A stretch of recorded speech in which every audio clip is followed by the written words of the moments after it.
Minister for Environment and Water.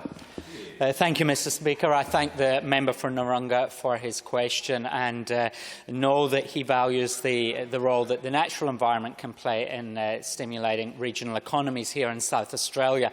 The Parks 2025 programme is part of the Marshall Liberal Government's record investment in the environment and water portfolio, part of a large capital injection of funds, particularly headed towards regional South Australia to enhance our long run down national and conservation parks and create a situation where they will attract visitors to regional communities in particular, and of course those visitors seeing those destinations and travelling to those destinations will of course spend money on their way to and when visiting.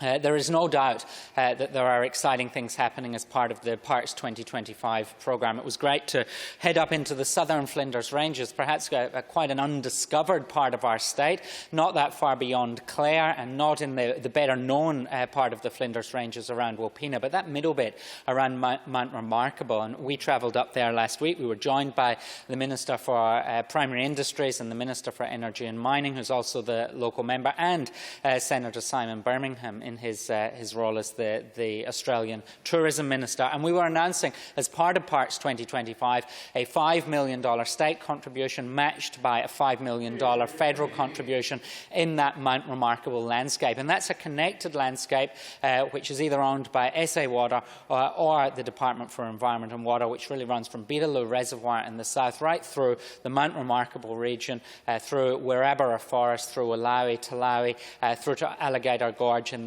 the Wilmington area. And there is a great opportunity to lift the quality of the amenities in that area, invest in campsites, picnic areas, walking trails, but in particular to invest in mountain biking. We know that research shows that mountain biking is a sport, is an activity which attracts a high-value customer, people who will spend along the way and who will contribute to the economies in which they visit. And we have recognised that that Melrose community and the Mount Remarkable landscape around that area really does lend itself to that adventure-based tourism and mountain biking. And it was great to be able to call in on local businesses who will benefit from this project and who have been driving the project. The project is not being laid down by the state and federal government, it's actually bubbling up from the community. The local councils, Port Pirie Council, Mount Remarkable Council and Northern Areas Council, coming together to shape this vision with local businesses. The Premier and I called into Over the Edge, the mountain biking shop and cafe there, caught up with Richard Bruce, the owner there. We also met Don Norton, who, along with his wife, is running Under the Mount, an accommodation provider specifically targeted for mountain biking.